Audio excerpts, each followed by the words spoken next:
Acusados pelo incêndio da Boate Kiss vão a júri popular. A decisão é do Superior Tribunal de Justiça. Chega a 80 bilhões de reais o valor total do processo de recuperação judicial da Odebrecht. O plano deve ser apresentado em até 60 dias. Aumenta o número de casos de dengue no país. Segundo dados do Ministério da Saúde, 295 pessoas já morreram este ano por causa da dengue e quase 1 milhão contraíram a doença. E ainda, no Mato Grosso, o Poder Executivo e o Judiciário se unem para levar cidadania a crianças atendidas pelo programa Se Menina. Programa que visa o crescimento delas, a construção de qualidades, a construção de caráter.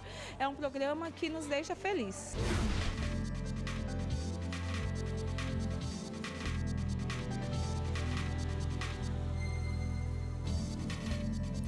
Olá, boa noite. A Lei Maria da Penha protege mulheres vítimas de violência, mas ainda falta legislação mais clara quando se trata de agressões ocorridas em um encontro casual ou mesmo pela internet. O caso do jogador Neymar se espalhou pelo mundo.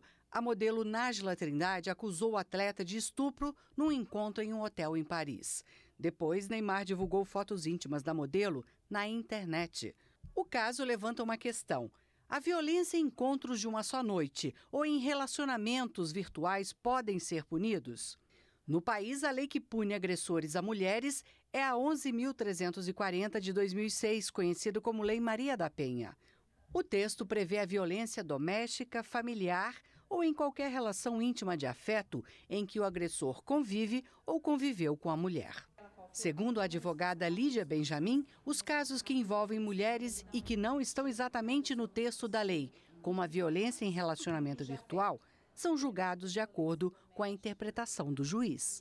Na Lei Maria da Penha, você tem vários nortes que foram utilizados para a sua elaboração, como a garantia da dignidade da pessoa humana, do princípio da isonomia, da liberdade, que são cláusulas pétreas constitucionais observadas nessa lei federal. Então, o julgador, o magistrado, o intérprete, ao aplicar uma lei, ele leva em consideração a essência pela qual ela foi criada. Então, a tendência é sim, até que o processo legislativo venha e possa criar uma norma diferenciada, mas é que as medidas protetivas sejam realmente aplicadas nos casos da violência contra a mulher, no caráter, digamos, fora desse contexto especial da lei. Um dos casos julgados envolvendo violência pela internet é do Rio Grande do Sul. O primeiro juizado de violência doméstica e familiar de Porto Alegre foi favorável a uma mulher ameaçada por um homem com quem teve contato apenas por aplicativo de relacionamento. A justiça proibiu o homem de se aproximar da mulher e de mandar mensagens para ela.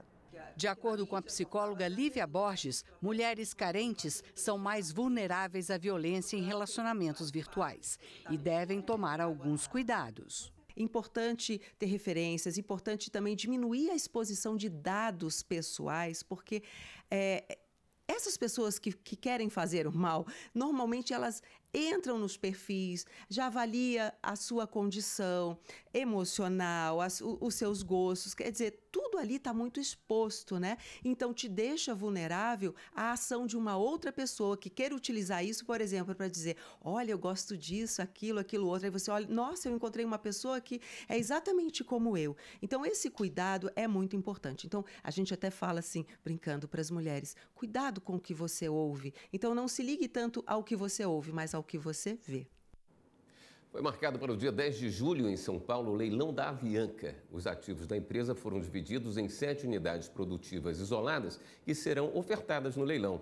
Também serão vendidos os chamados slots, os horários de pousos e decolagens nos aeroportos de Congonhas, Guarulhos e Santos Dumont.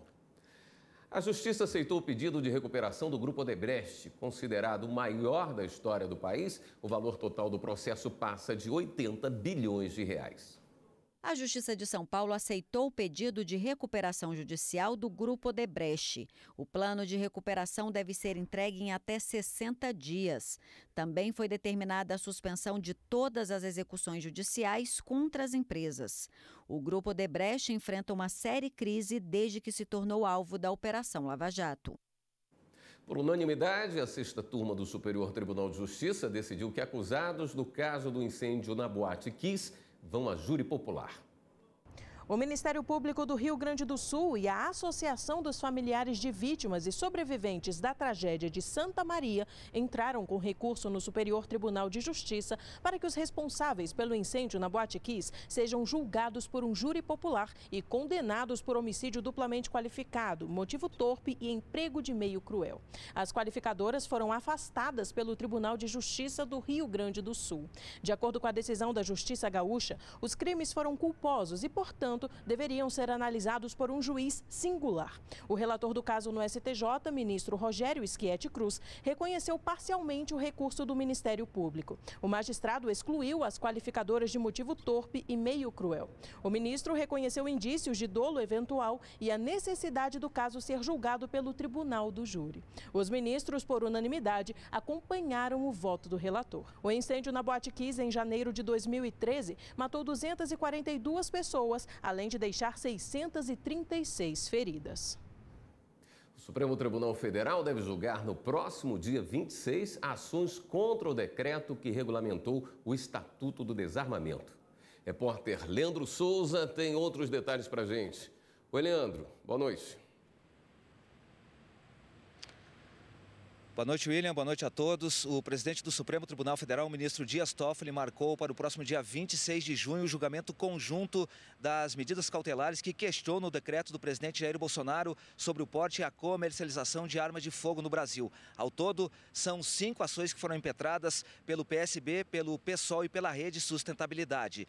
Todas essas ações procuram limitar os efeitos do decreto presidencial, como, por exemplo, a que exige uma justificativa pessoal e profissional do interessado em importar arma de fogo. Lembrando que a sessão está marcada para ocorrer no dia 26 de junho, a partir das 9h30 da manhã. William. Obrigado, Leandro. E a seguir, com o uso da tecnologia, a Justiça Trabalhista da Bahia promove acordo entre grevistas e empresários. Ficou definido o pagamento dos salários em atraso e também o reajuste de 5% nos salários e 6% no ticket de alimentação.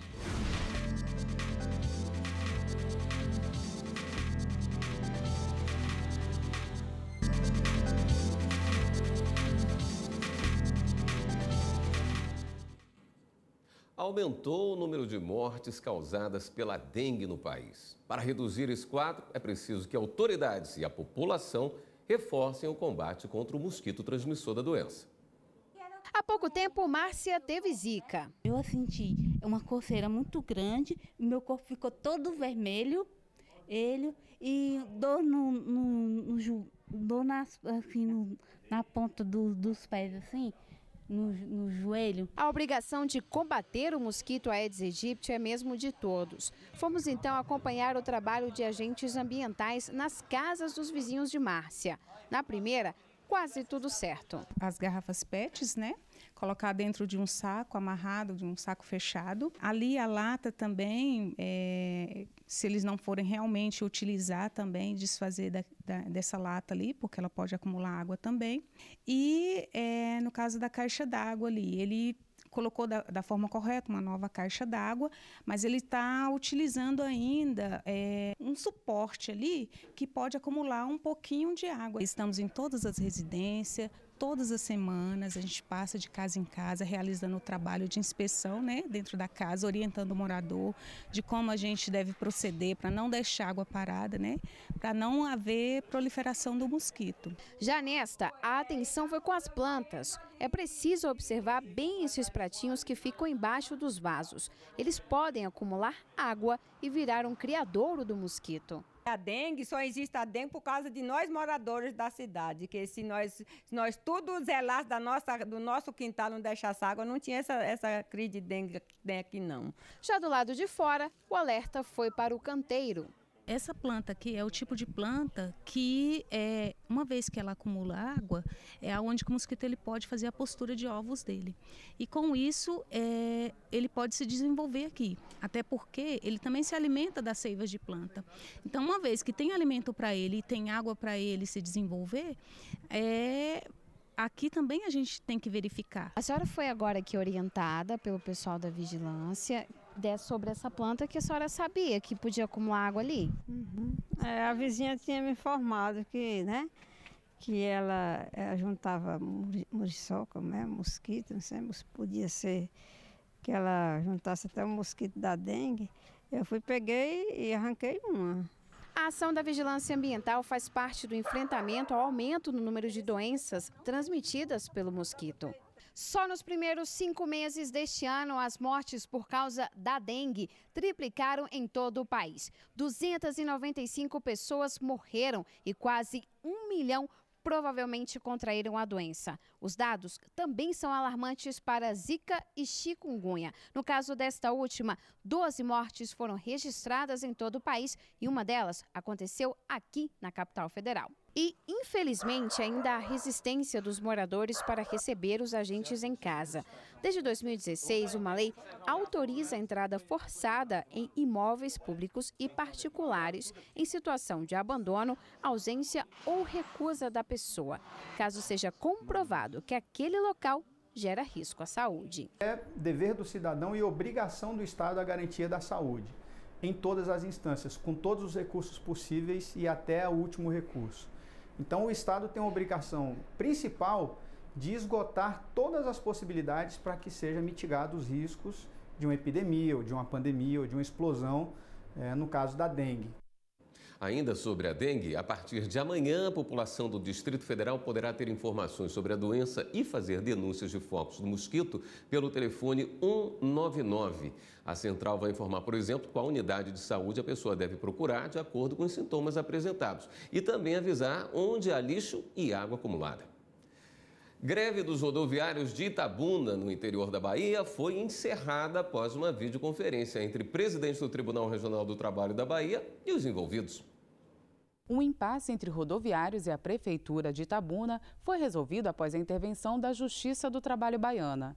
Os trabalhadores estavam em greve desde o dia 3 de junho, deixando cerca de 50 mil pessoas sem ônibus.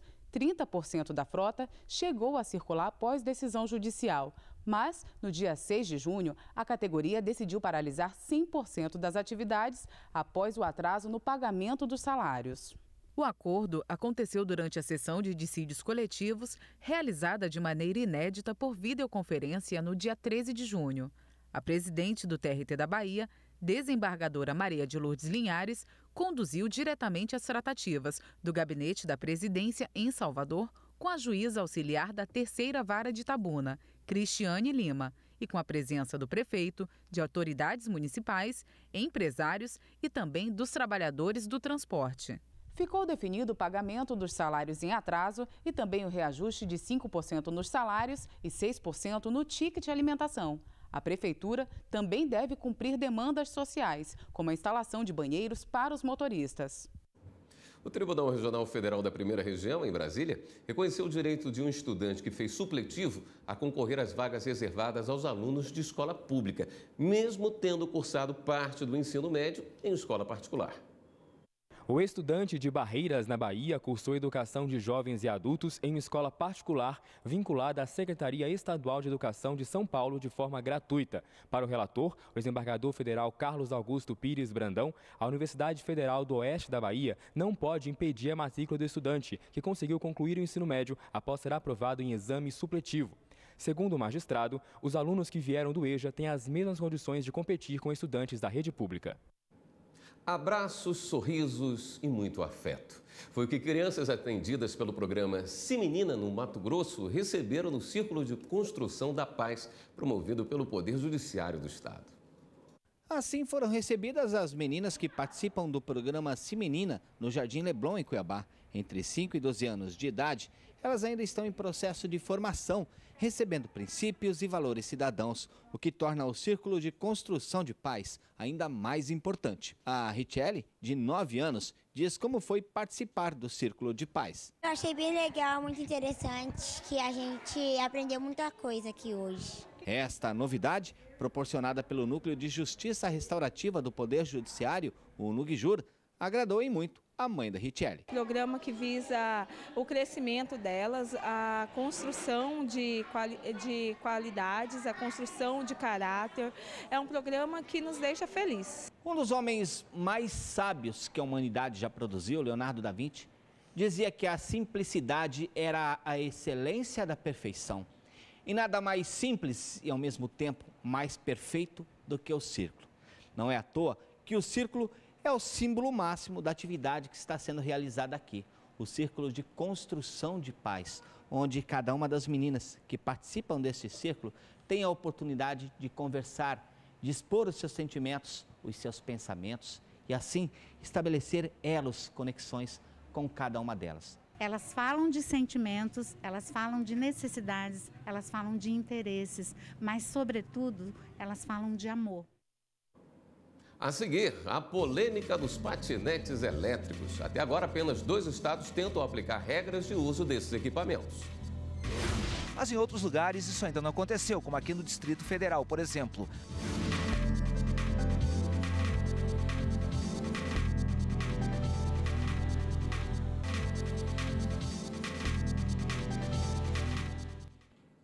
Os patinetes elétricos se tornaram populares nas grandes cidades. É uma forma de se locomover com mais rapidez e facilidade, né? Mas ainda não há regras para o uso desses equipamentos em todo o país. Apenas alguns estados tentam fazer essa regulamentação. Felipe e Caio, esses dois adoram andar de patinetes. Usam para tudo. Todo dia para ir para a escola, passear, para ir ver a minha mãe, fazer tudo. Facilita, eu vou para qualquer lugar rápido. Antes eu ficava andando, pegando sol. Libertação do sol, caminhar o dia inteiro. Pegar ali, aluga rapidinho ali, muito bom. E saem assim, sem proteção nenhuma, de chinelos, bermudas e camisetas. Capacete, joelheira e cotoveleira, nem pensar. E olha que eles sabem o perigo que o veículo, febre nas grandes cidades, oferece. Afinal, eles têm amigos que já sofreram acidentes graves. Já um monte de amigo meu. Tem um amigo meu que quebrou aqui, ó, teve um craniano na cabeça. Teve uma coisa que caiu aqui no parque. O uso de patinetes não tem regulamentação específica no Código Brasileiro de Trânsito. Ele é tratado como equipamentos de mobilidade autopropelidos, que tem algum tipo de motorização, mas as dimensões inferiores a uma cadeira de rodas.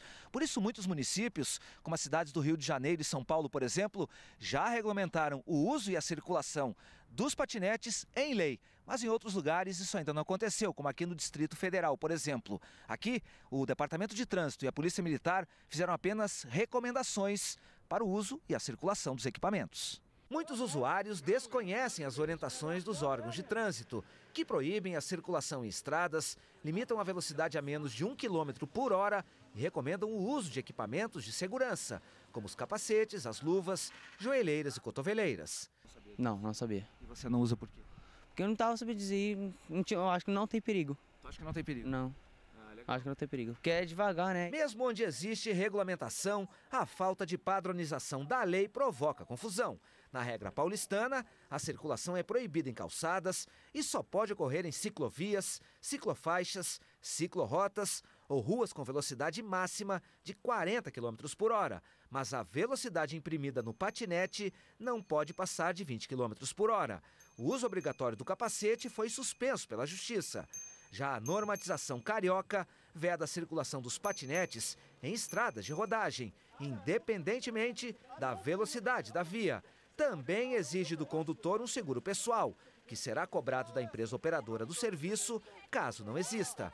O assessor do Detran do Distrito Federal defende uma regulamentação única para todo o território nacional e, assim, evitar acidentes e problemas no uso dos patinetes de aluguel. O Departamento de Trânsito entende que o mais correto é que os órgãos normativos federais, Denatran e Contran, possam criar regulamentações para o Brasil inteiro. Uma vez que, por mais que a legislação hoje permita que prefeituras e até que o Distrito Federal possa fazer uma legislação, mas esses equipamentos são utilizados e compartilhados no Brasil inteiro. Então a mesma pessoa que se associa a uma empresa aqui, ela vai participar às vezes de uma situação aqui no DF, às vezes em outro estado, e é melhor que seja uma regulamentação só para que todos possam fazer da mesma forma. Chegou a hora de dar um giro na rede para saber das últimas notícias.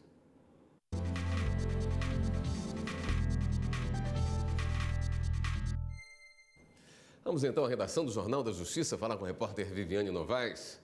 Oi, Viviane, boa noite. Boa noite, William. Boa noite para todo mundo. Olha, o Tribunal Regional Federal da 4ª Região em Porto Alegre bloqueou os bens de 12 acusados de desviar dinheiro de bolsas de estudo da Universidade Federal do Paraná. Segundo o Tribunal de Contas da União, 7 milhões de reais foram desviados para pessoas que não tinham nenhum vínculo com a universidade. Alguns não tinham nem o ensino fundamental completo. As irregularidades foram apuradas na Operação Research da Polícia Federal. Outra notícia do TRF4. O tribunal manteve a indisponibilidade dos bens do ex-presidente do Conselho de Administração da empreiteira Camargo Correia, João Ricardo Auler. Ele é réu numa ação civil pública por improbidade administrativa no âmbito da Operação Lava Jato, sobre o pagamento de propina ao ex-diretor de abastecimento da Petrobras, Paulo Roberto Costa, em relação a contratos firmados com a Camargo Correia. O ministro Luiz Roberto Barroso, do STF, manteve a prisão e a condenação do policial civil Carlos Benedito Felice Júnior, acusado de exigir R$100 mil para que passageiros de ônibus que voltavam do Paraguai não fossem levados à delegacia, onde seriam indiciados por contrabando. Os ônibus foram interceptados na Marginal Tietê, na capital paulista. O policial foi condenado a 7 anos de reclusão em regime semiaberto. Bem, para fechar o giro, o Ministério Público Federal em Caruaru, Pernambuco, denunciou à Justiça Federal 8 pessoas envolvidas num esquema criminoso na área de saúde. Elas teriam desviado recursos federais do SUS com a contratação de uma empresa de fachada para fazer obras em unidades de saúde em Agrestina. O esquema levou ao pagamento indevido de mais de R$300 mil. É isso. Você pode rever as reportagens do Jornal da Justiça no YouTube. TV Justiça Oficial. Voltamos agora ao estúdio. Obrigado, Viviane. Esta edição do Jornal da Justiça termina aqui. Obrigado pela sua companhia. Uma boa noite. Até amanhã.